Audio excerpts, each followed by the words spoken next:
Okay, so guys, welcome back. Welcome back to the channel and welcome back to Albion Online. Yeah, this will be my third or fourth hour since I last started playing the game again with a new character. And it says here to gather 50 tier resources. 50 tier 4 resources. Unlock any tier 3 gathering node. The problem here is that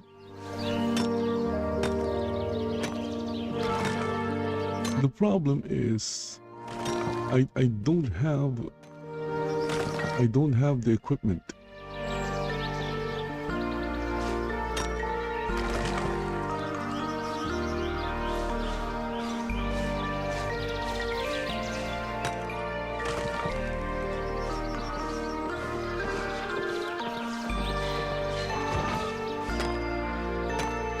So I don't have the equipment, and you know, what is this?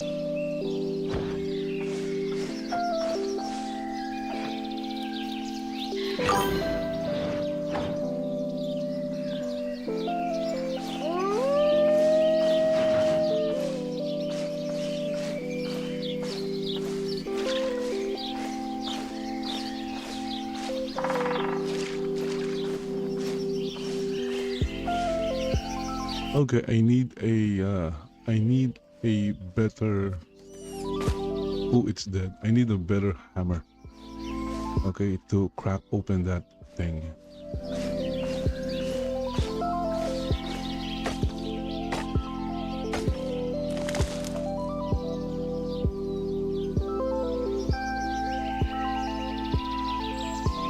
Okay, so while we're here, let's go and check what's happening in YouTube. Oh, look at that. The Steven files have been released and it's crazy. So again, things are happening in the gaming sphere involving Ashes of Creation. Everyone, I don't think everyone, saying everyone is like an absolute. I guess a lot of people or a lot of gamers already know that Ashes of Creation is dead. Anyway, while I'm gathering resources, let's go and listen to Kira. This one is titled "The Steven Files Have Been Released," and it's crazy.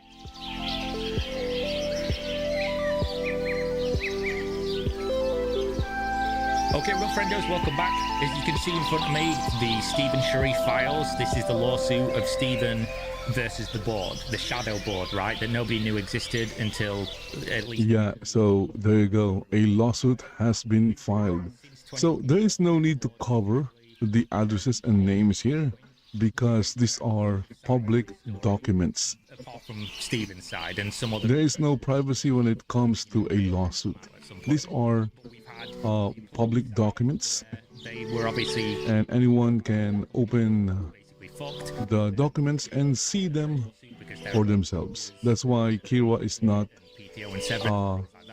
blocking or reducting anything here. California. Once all the sides of the story of this come out, you're going to see some insane claims. There's obviously already crazy claims in the public, but some of the crazy claims that are in here are that the board essentially used coercion and threats of physical violence to take over the company in order to profit wholly from the company and essentially kick Stephen out and take control completely. And there's some crazy shit in here. So yeah, let's begin. The lawsuit seeks to stop Intrepid's rogue board of directors from intentionally destroying the company, including through layoffs of nearly its entire workforce. Through manufactured crisis and through bad faith foreclosures on secured loans, the board defendants intentionally sabotage Intrepid to steal its assets, including its most valuable assets, which is the video game. The video game was developed under the leadership of plaintiff Stephen Sharif, shareholder in Intrepid, visionary founder, creator of MMORPG Ashes of Creation. Stephen has dedicated more than a decade to developing Ashes of Creation, including its world, lore, gameplay systems, etc. The gaming community has been anxiously anticipating... So I guess this is the side of Stephen Sharif. This is his side of the story. Again, when it comes to a lawsuit, there's always two sides of the story, and the court The board will have to decide which of these two sides derivative claim. is the real story.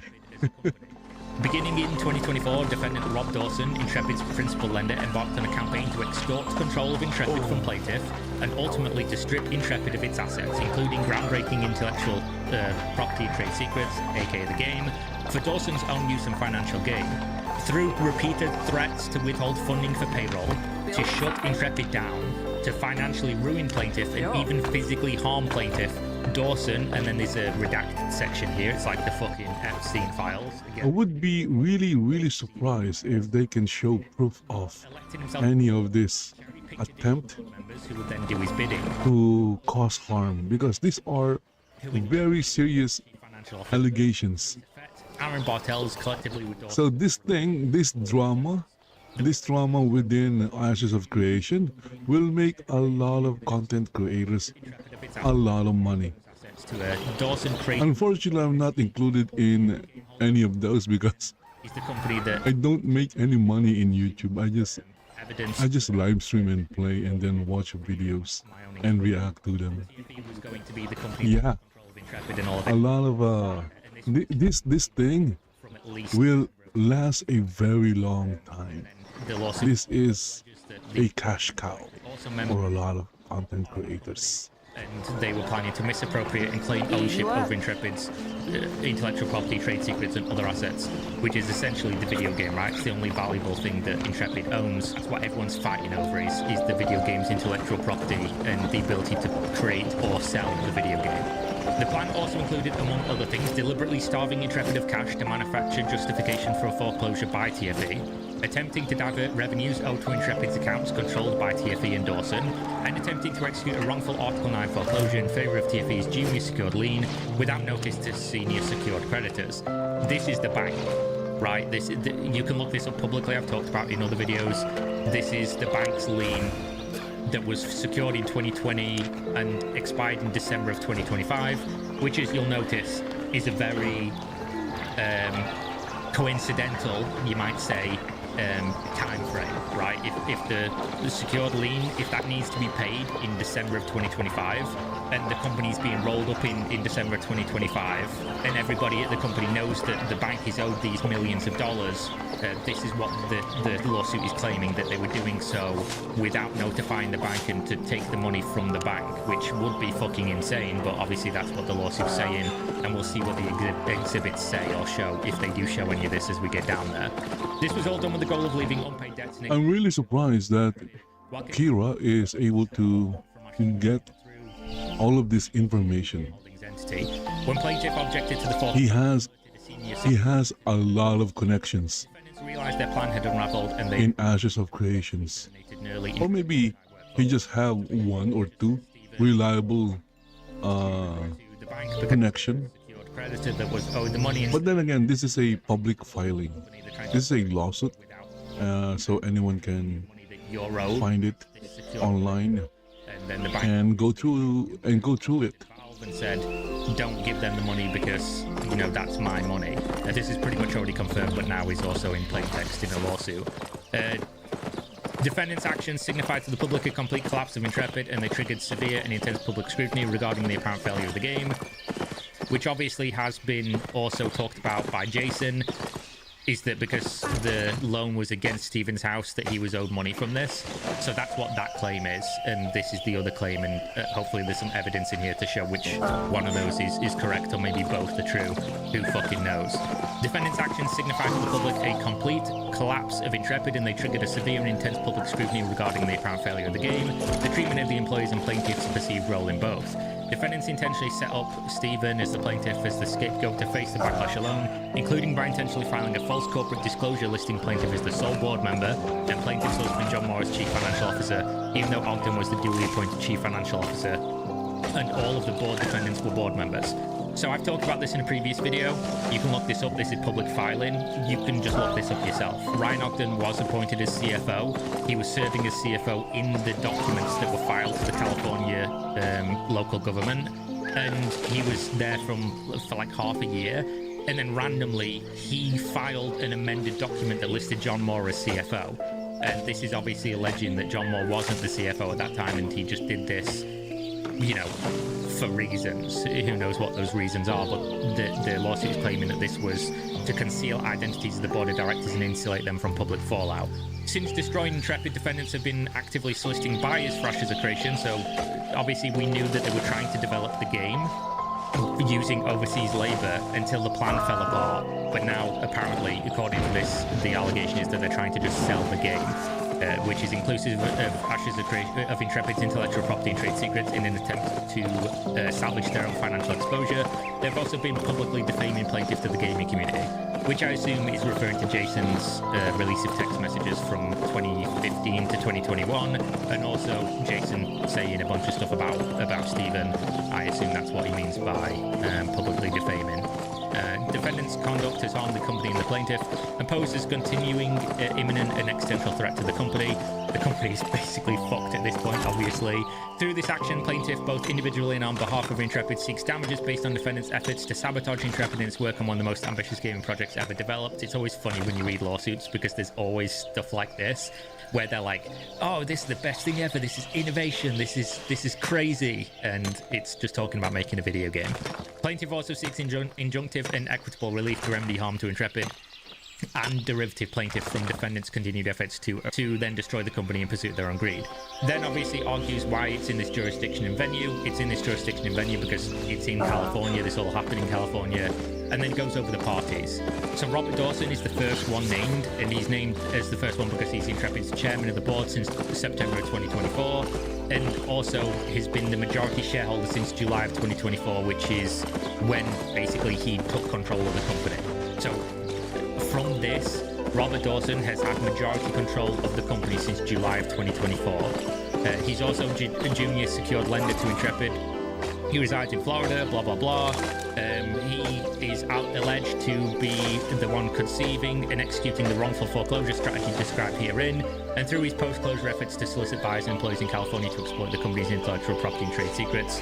Then it goes over Ryan Ogden. Ryan Ogden also been the CFO since September 2024, board member on or around August of 2024, lives in Florida, and same allegations, but that he also voted to approve, ratify, and participate in wrongful foreclosure strategy, personally participate in and directed the preparation of foreclosure assets list, attempted to divert company revenues, and by submitting false regulatory filings in California that give rise to some of the claims within.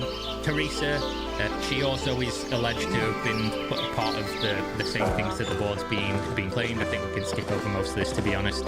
Aaron Bartels, same thing. And then defendant TFE Game Holdings, it just describes what the company is and why they're named in the lawsuit, and obviously it's because they're the ones, that's the company entity that's allegedly trying to take control of the company and all of its assets, which this lawsuit's saying that they're not allowed to do. So here we go, the general allegations. Let's get into the real meat. Sharif, this just explains who Stephen is. Lifelong gamer, MMORPG fan, sought to create a video game, blah, blah, blah. In 2015, co-founded Intrepid alongside husband John Moore to develop MMORPG Ashes of Creation. He put his own money in, apparently, which is another thing that has been claimed he didn't. So we're going to see records of this, presumably at some point during the lawsuit. He surrounded himself with seasoned game developers, helped bring the vision to life whom he closely directed and supervised. It was a passion project. Then obviously they're claiming that it was the most anticipated MMO in 2017, 2020, 2022. God damn, it's been a long time. Star Citizen fans in the chat. Public excitement about development was further fueled by the innovative development approach in which he fostered an open dialogue with Ashes Creation potential user base. In furtherance of this approach, he went and hosted webinars, the live streams talking about the game. There were many concrete benefits to this novel development approach. We all know, obviously, open development, they're going to talk about the fact that with a bunch of eyeballs and a bunch of opinions, you can develop the game differently and hopefully more in line with what the community wants.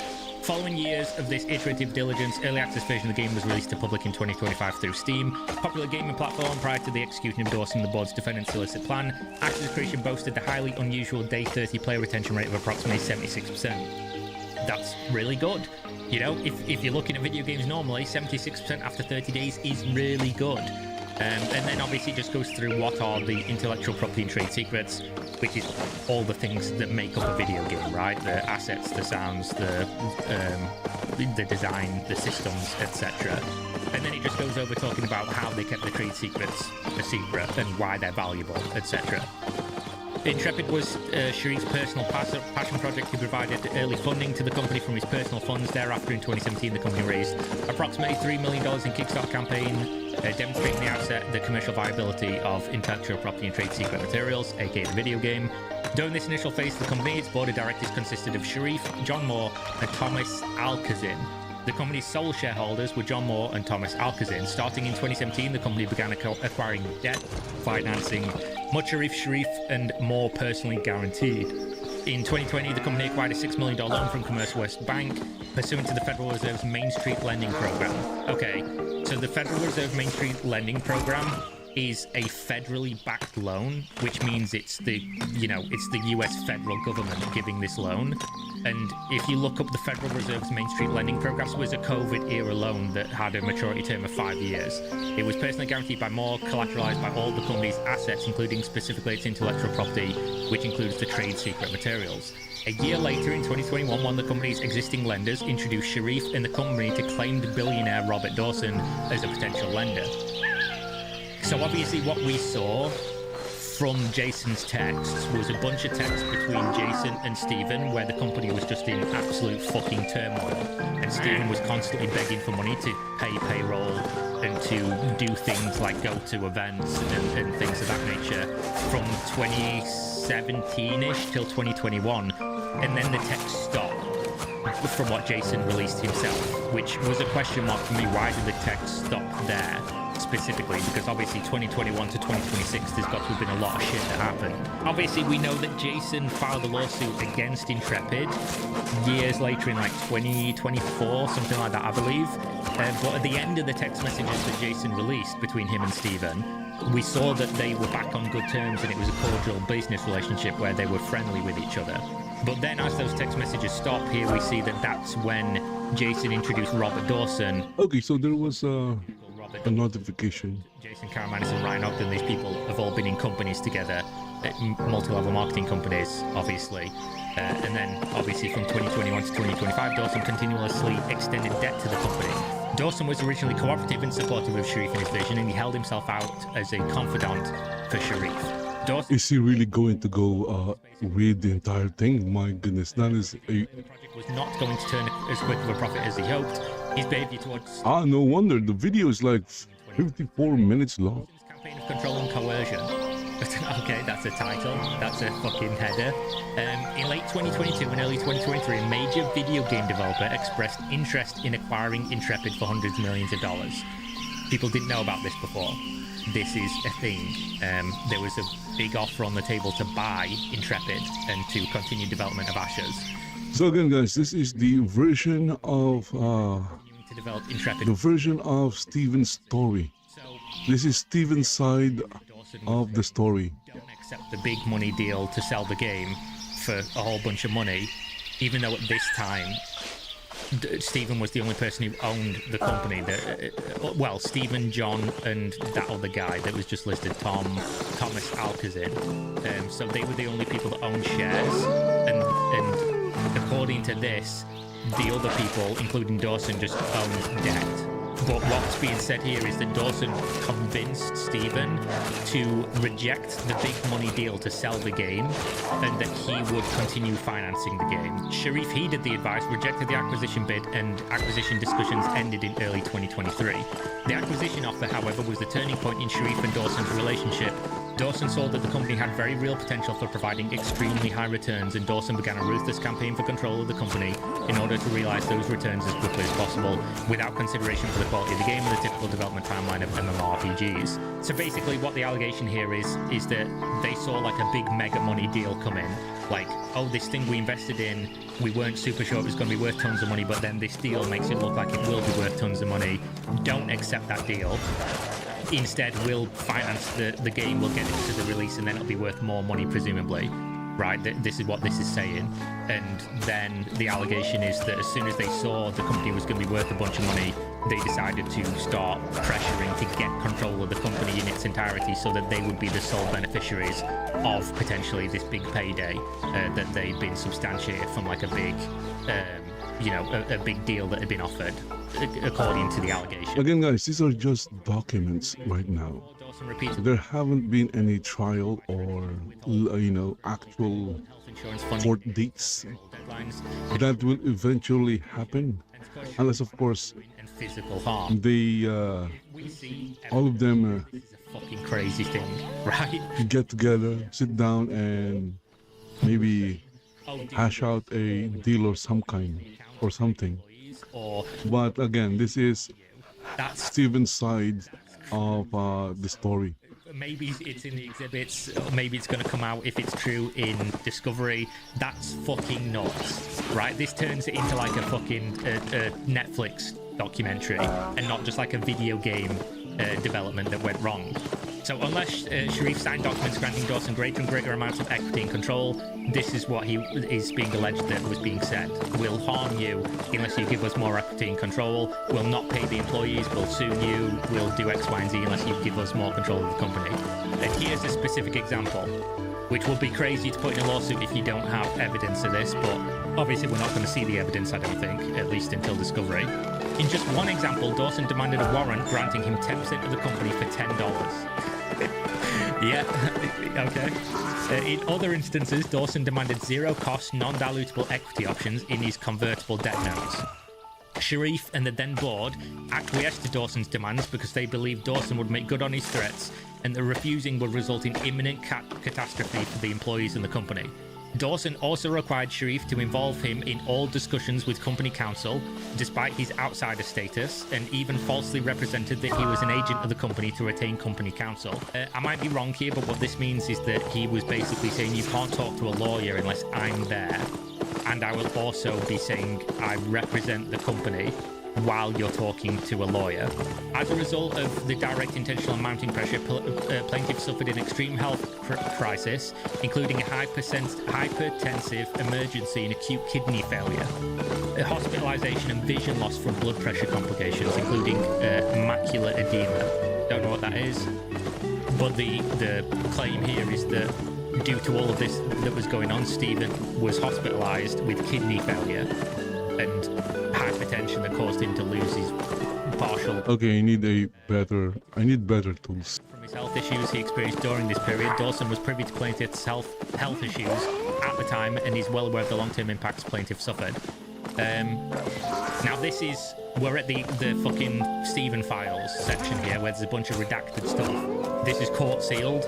We're not going to see this. Presumably this is some private, confidential agreement between the two parties. The two parties being Stephen and this board, which is Dawson, Bartels, Teresa, Reinhardt, etc. Dawson also insisted on revising the company's corporate governance documents and shareholder agreements. On May 16, 2024, company shareholders entered into the shareholders agreement. Under the shareholder agreement, plaintiff expressly retained full creative control of the company. So they're saying that even under this agreement, Stephen Sharif maintained express full creative control of the company, but that he didn't own the company. So he was in charge of the creative direction, and Dawson and other people were. So all of this information are new after to everyone. This thing, which again I'm going to assume is some kind of settlement. During the development of the game, none of this information were revealed to everyone who are involved in the game, whether they're backers or players. As far as I know, I could be wrong. Bi-weekly payroll deadlines to extract concessions. For example, based on the threat of withholding payroll funds, he forced Moore to resign from the board and transfer his. So for a game or a studio, Stephen and his loved one physically, if Stephen did not comply, claiming they are open and transparent, I mean, there's a lot of things that happened behind the scenes. an absolutely fucking nuclear fallout. Because if there is evidence of this that comes up in court, my God, this is crazy. On May 13th, 2024, Dawson securitized his debt against all assets and all personal property of the company, including intellectual property, which includes the trade secret materials, aka basically the game. Dawson lien financing statement attached here to as Exhibit B. We'll go over that at the end, I guess. Lenders that hold senior priority positions to Dawson are the Small Business Administration and Commerce West Bank, whose loan is also collateralized by all assets and personal property of the company, including intellectual property, which includes trade secret materials, and that is also attached to this, so we can go over it to see who actually is the person who, on paper, is owed the money, right? If you're going to roll up the company, you have to pay out the people. The people who are owed stuff from within the company need to be privy to and involved in this process because they're owed stuff. You can't just say, oh, I'm owed, and jump the queue and just take everything, which is what this is alleging they tried to do. Dawson knew or should have known of these senior liens because they are publicly available. I mean, yeah, you can literally look this up in 5 minutes yourself. As majority shareholder, Dawson voted himself and his close business associate Ryan Ogden onto the board of directors during the September 4th, 2024 board meeting. The board appointed Dawson as chairman of the board and Ogden as CFO. Dawson directed Ogden to open new bank accounts for Intrepid at Pathway Bank, which is a bank over which Dawson exercises de facto and de jure control. So he controls the bank, and he got Ryan Ogden to open new accounts at the bank he controls. Sharif ceased to have any access to... Okay, there you go, fishing. Stripped of financial and other authority. So obviously in the lawsuit that was filed by TFE Holdings, which is owned by Rob Dawson, which is this person, they're claiming in that lawsuit that they didn't have control of the finances and didn't have access to the... Okay, X1. Stripe. In charge of everything. Harp. And then Stephen is claiming that since September 4th of 2024, they had control of everything and even had new bank accounts and everything that they were controlling. And obviously Jason has also claimed publicly that they didn't have access to stuff, but this is saying that they did. So again, we're going to have to wait and see document-wise who's correct on this one, because both sides are saying a completely polar opposite thing to each other. By August 2025, Dawson elected his close associates Teresa, a substantial company creditor, and Aaron Bartels to the board. Thus, from that time until Sharif's January 19, 2026 resignation from the company, the board consisted of Dawson, Ogden, Fett, Bartels, and Sharif. All these people acted at the behest of Dawson rather than as independent board members, and they continually voted in alignment with him. Dawson frequently insisted that Sharif not publicize Dawson's role within the company. So this is saying people's biggest criticism and complaint of this whole situation is Stephen always said the company was only financed by him. He was the only person involved. There was no, corporate overlords or whatever. And obviously the text messages from Jason show that even from the very beginning, there was other people putting money into the company. But then people have also said, reasonably so, why when a board was created and these other people gained control of the company, did you not let people know that this was the case? Because that would have informed people's purchasing decisions, and this is where a lot of the allegations of, oh, it's a scam came from. The reason why is simple, because it was always a scam. Now own the company. Yeah, it was never... Talk about my role. It was never about making an actual game. It was all about scamming people out of their money. That is why. Identities, but Sharif Allegedly. Reprisals, and he continued to act as the external. Yeah, we must put the word allegedly. of this, as with fucking everything claimed in all these lawsuits. On October 15, 2025, Sharif notified the board that he would take a temporary medical leave relating to the medical issues he'd suffered in 2024. He then advised the board that he would be stepping back from his role as CEO and board member, but that he would continue as he was able as creative director.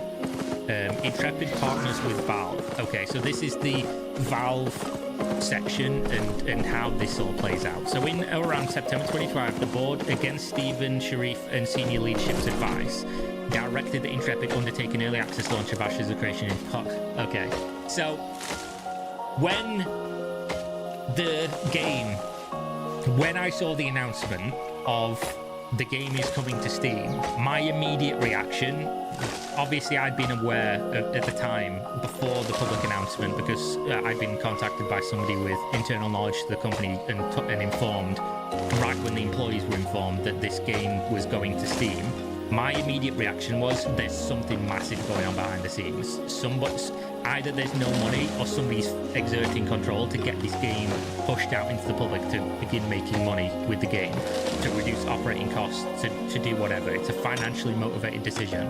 This was blatantly obvious from, if you know anything about the company, and optically it looks bad. You can spin it whatever way you want, but if a game is saying we have loads of money, it's fine, don't worry about it, and then the game goes to then say, oh, we're launching in early access on Steam, there's only one factor for doing that, and it's financially driven. What this is saying is that the board forced this decision against the judgment of other people involved, such as Stephen. The early access launched on December 2011, 2025. Steam is a worldwide platform. We know what Steam is. We don't have to. Ogden specifically assured Commerce West Bank that the revenue owing to the company from Valve under the revenue share agreement related to the Steam early access launch would cover outstanding obligation of the Commerce West Bank loan. Okay, so this is, for context, if you're following along with this still, obviously this is going to be a long one, right? We're a third of the way through this document. It'll speed up a little bit. So obviously the public narrative right now, because of what Jason Karamanis has said on live streams, etc., which has then been repeated by a bunch of mainstream game outlets and things like that, is that Stephen went to the bank without the board's knowledge and did this as some kind of ploy to unlock equity in his house or something, right?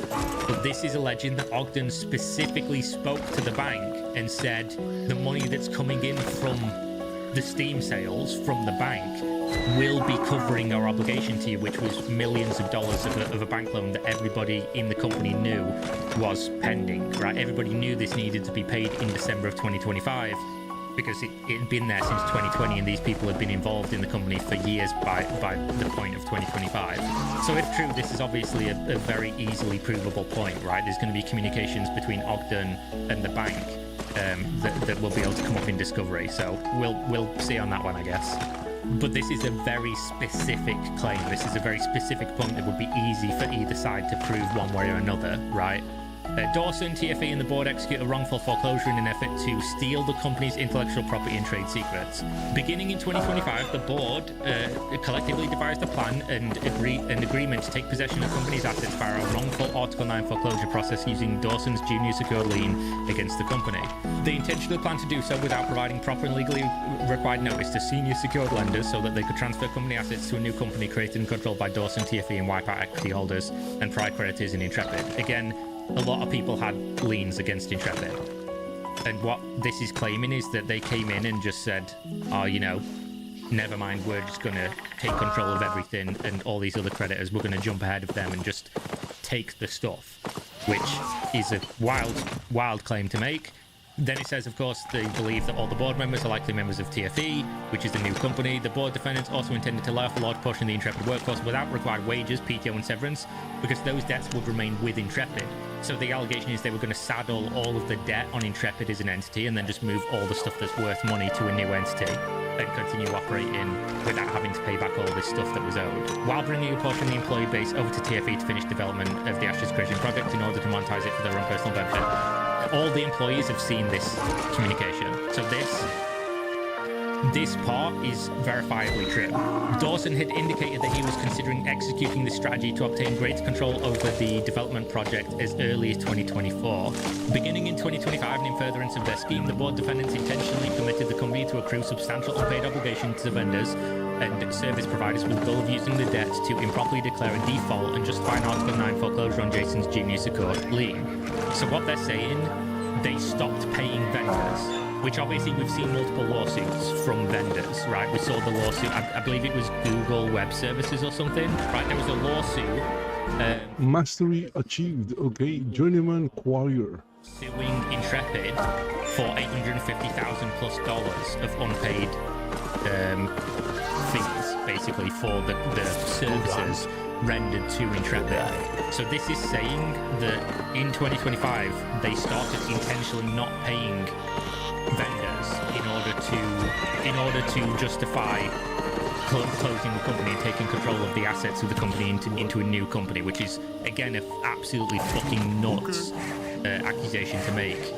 and a very specific one. Prior to the wrongful foreclosure and in furtherance of their underhanded plan, Dawson directed Ogden, the CFO, to open bank accounts at Pathway Bank for TFE, the new company Dawson had created to house the wrongfully foreclosed upon assets.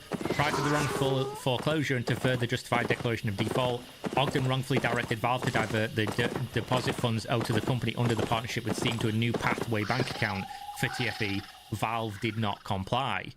Jesus Christ, this is such a fucking mess. Holy shit. Plaintiff first objected to the board defendant's plan during a December 15th, 2025 in-person board meeting. So this is saying Stephen was in a board meeting and said, you know, no. Specifically objected to the board causing the company to not... Okay, let's go by tier 3, I think. ...without requisite paying benefits, and to the legality of the foreclosure. After the meeting ended and all the board members had left, Dawson confronted Stephen in a physically intimidating manner and told him he, quote, didn't want any shit, and coerced him to sign between Journeyman signature pages to the corresponding... Okay, it's only 600. Yeah. This is honestly like some mafia shit. Like, if this is true, this is fucking crazy. Plaintiff next objected to the board defendant's plan to foreclose without notice to the senior secured lenders on a phone call with Dawson and Dawson's personal counsel that occurred between December 28th, 2025 and January 3rd, 2026. So right at the end, you know, just almost not even a full month before the actual fucking implosion of the company.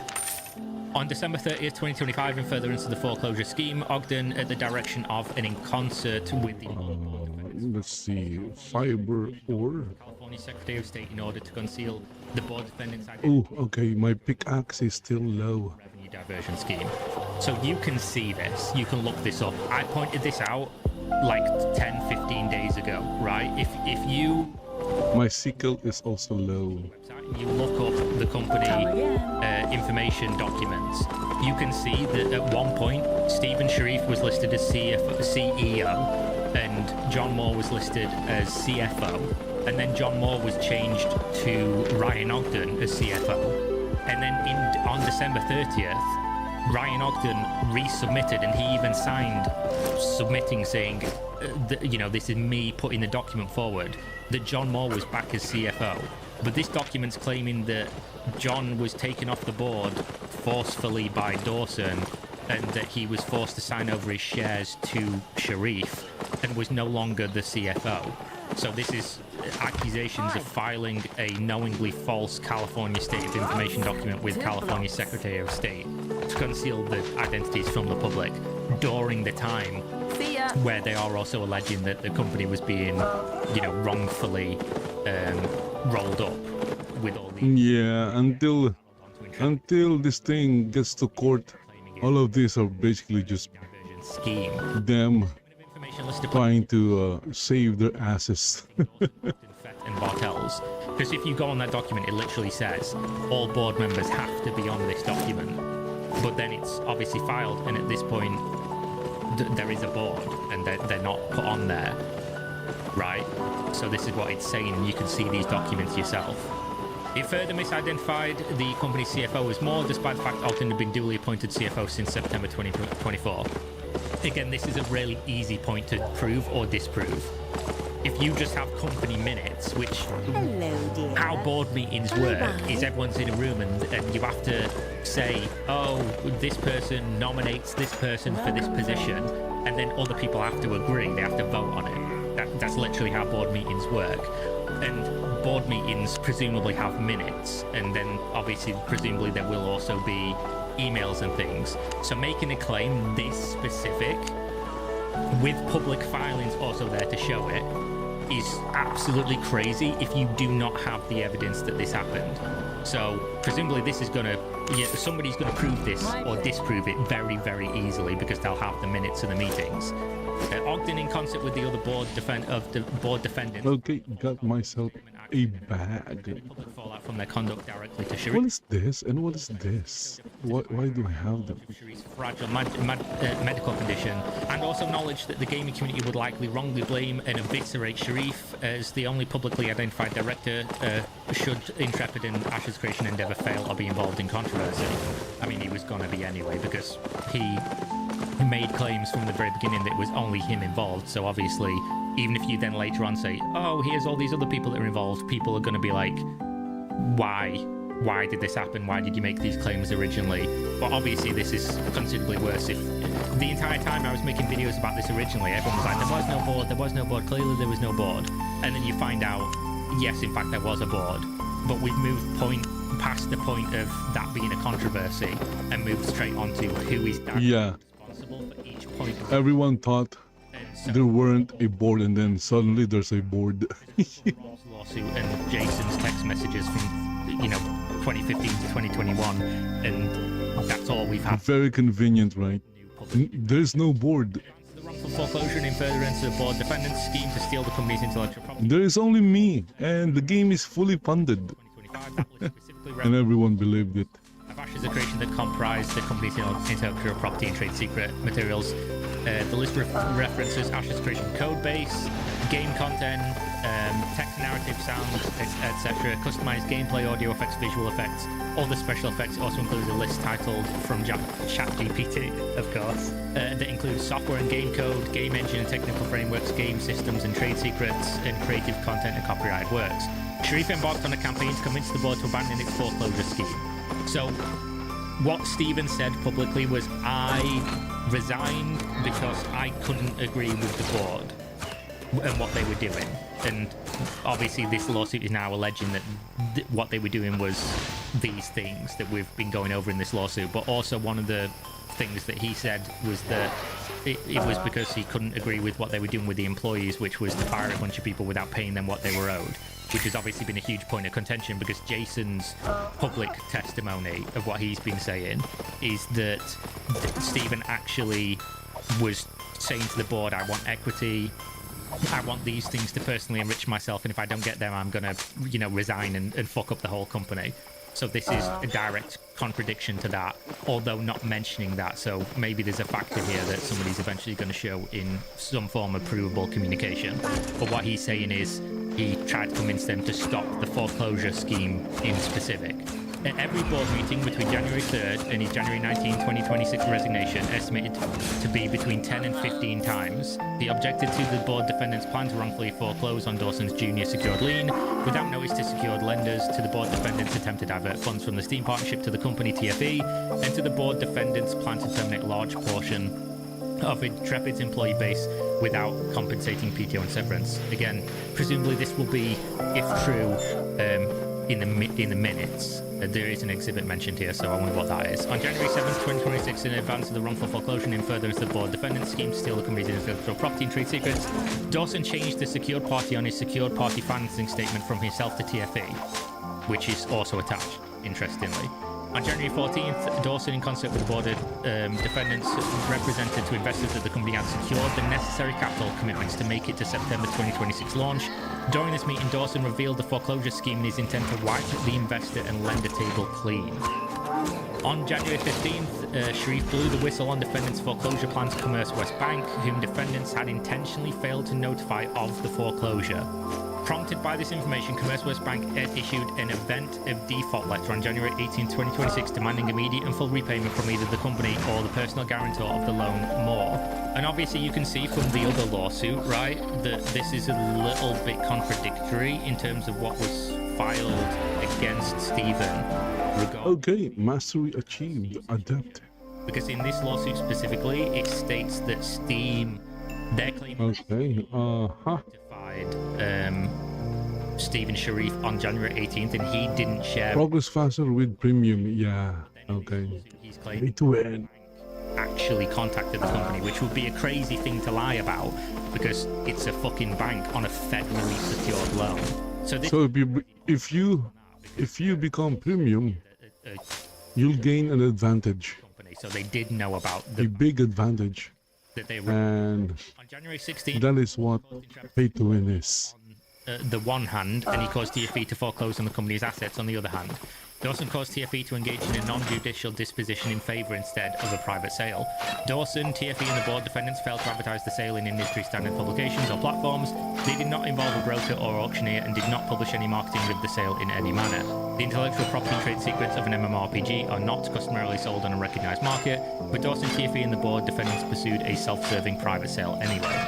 TFE obtained Intrepid's assets via a self-interested transaction between Dawson, who controlled Intrepid on the one hand, and Dawson, who controlled TFE on the other hand. This self-interested transaction was completed at the specific design of Dawson and the board defendants, who blessed the sale for their own personal profits. This foreclosure approximately and directly caused Intrepid harm in the form of the loss of its most valuable assets, aka the game. The only asset the company had is the game. Dawson and the board members executed the agreement overshoots objections and in violation of the rights of senior secured creditors and derivative plaintiffs, the bank. Dawson performed the foreclosure in an intentional clandestine manner, and he specifically ignored his counsel's advice that Dawson must provide notice to senior secured credits, including Commerce West Bank. This is fucking nuts.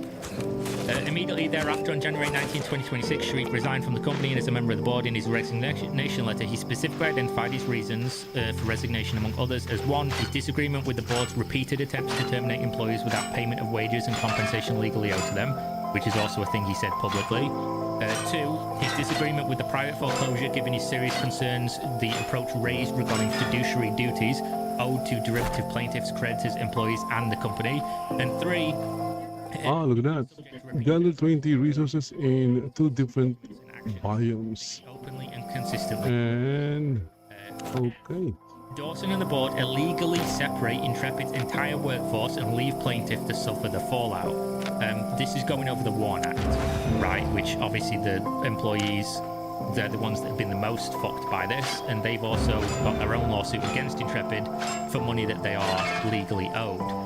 On or about January 31st, the board defendants caused Intrepid to issue WARN Act notices without the required notice period, which is 60 days. The board defendants took this action upon learning a level 2 master. Foreclosure and filed to incept the funds due to Intrepid from the Steam partnership, meaning the board defendants could no longer access that money to fund TFE's ramp up. So the narrative so far has been that Stephen snaked the money from Valve for personal gain. But as far as I understand... Again, these are all just basically their sides of the story. Okay, eventually the truth will come out once this goes into trial. They were going to roll up the company with the Article 9 foreclosure and move assets into a new company because they're a secured creditor and it's federal money. This is a federally backed loan. So that what he's saying in this lawsuit, which again is a crazy claim to make because this, in my mind, would be immediately illegal, at least from my understanding, is that you have a responsibility to inform the bank, otherwise you're party to what you believe is a crime, right? Because if you're saying this, they're going to take the money that's owed to the bank, that the bank has said, we're owed this money, and he said earlier in this... Again, I believe we're talking about over $100 million US here. And then he's saying that they were going to take those Steam funds, not inform... If I'm not mistaken, someone is going to go to jail. His position... That is like a lot of money. Had to tell the bank, otherwise he would be party to something that he... Someone is going to jail. Not just jail, but prison. Someone is going to prison. He would have been essentially in on the fact that they were taking this money that everybody was that knew was owed to the bank. That's the... My goal, my dream in life was like to make $400 US a month.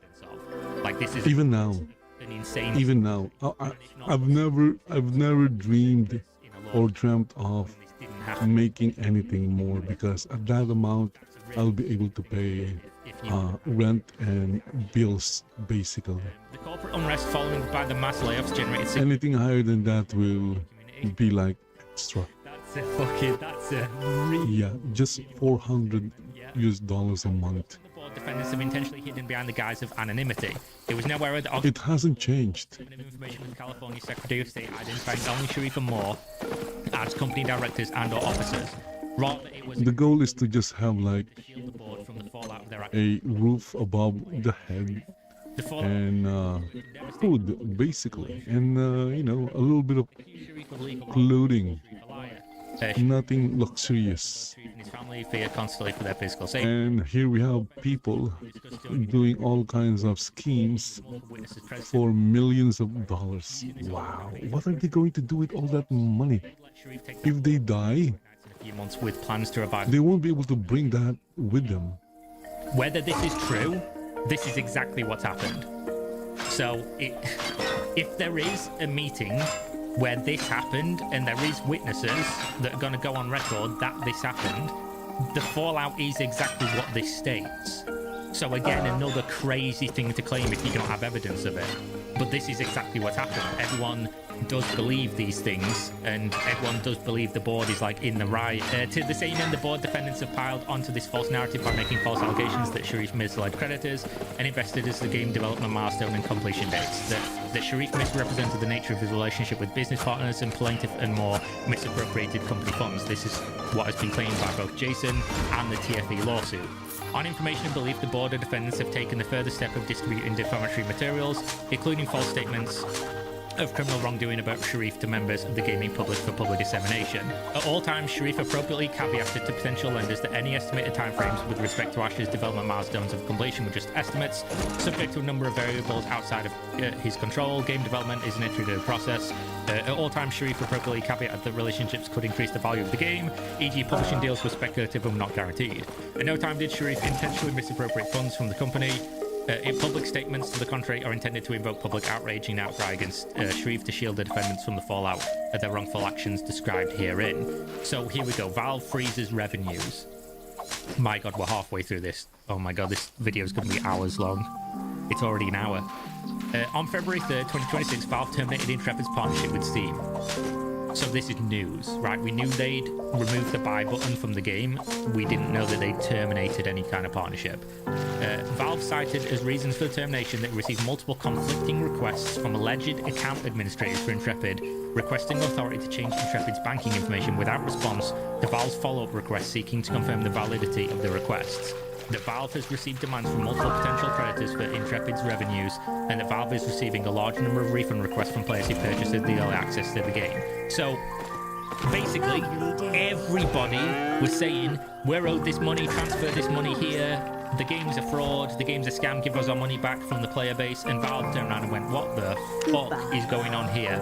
And just froze everything so that they could figure out who is actually owed the money. Are they going to have to refund everybody? You know, what is actually going on, which we knew happened, but obviously not all the details of it.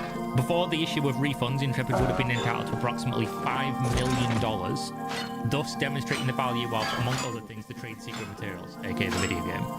Of course, in my opinion, Steam did, or Valve or Steam did the right thing. Defendants are currently and actively soliciting former employees and the director of IT. In fact, they should, I believe they're already refunding everyone who bought the game. So, yeah, holding the funds was a good thing, because if they didn't, I don't think they'll be able to issue refunds.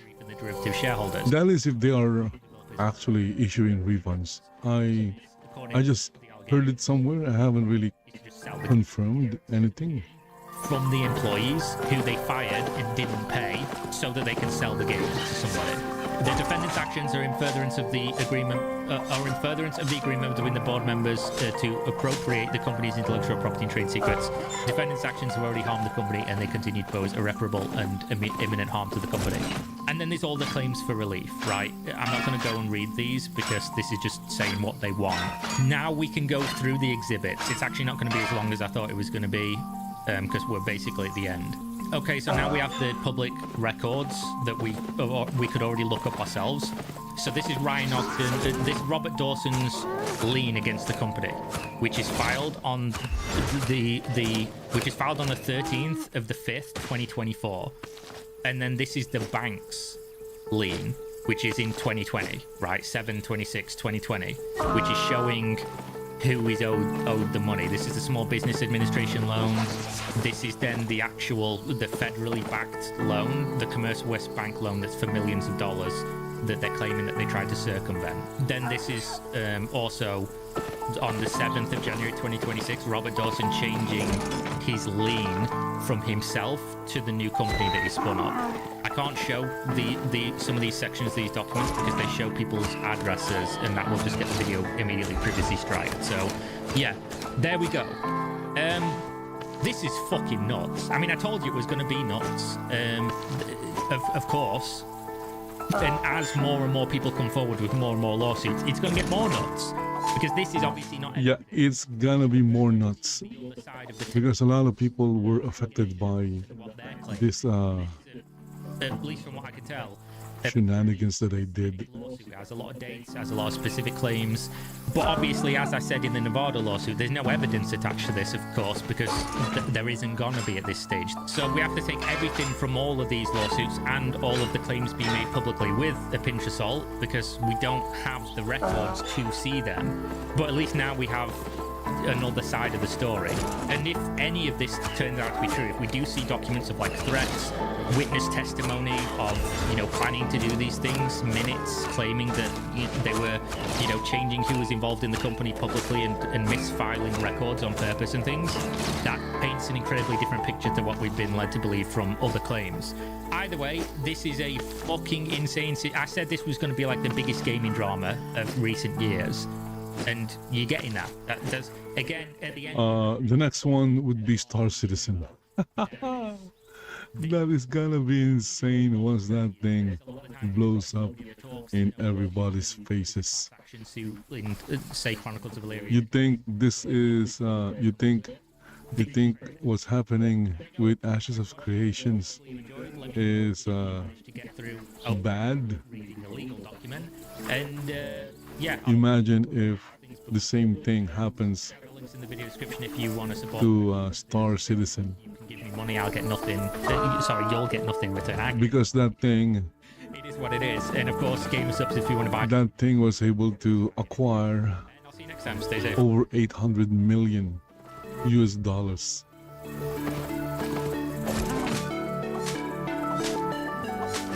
Okay, what up, friendos? Welcome back. We're talking about the Quinfall today. The topic people keep asking me about. When are you going to talk about the Quinfall? The Quinfall.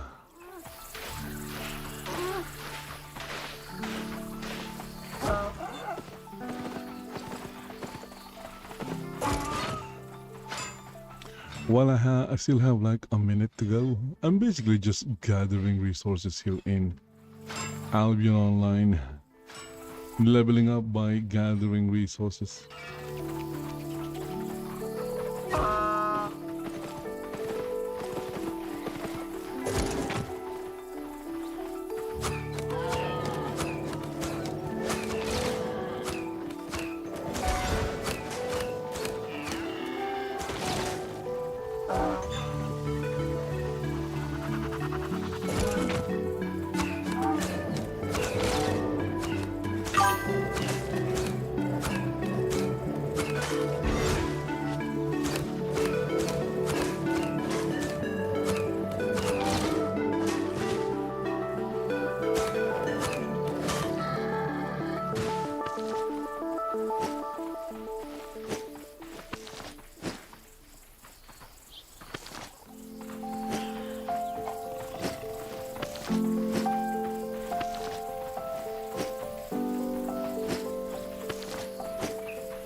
Okay, there you go.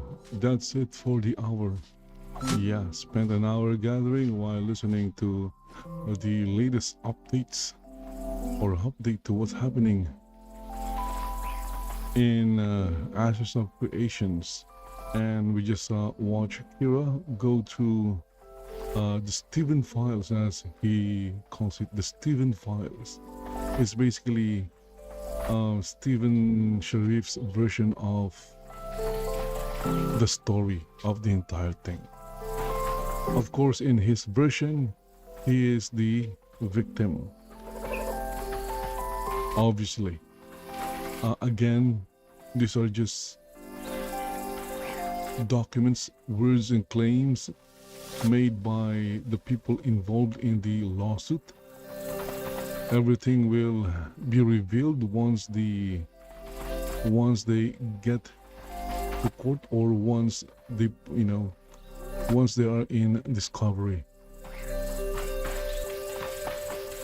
this is gonna last a long time. I wouldn't be surprised if this lasted maybe half a year. So that is a lot of content for everyone who covers things like this. Anyway guys, thank you for watching. Subscribe to the channel, like the video, and see you in the next one. Bye bye.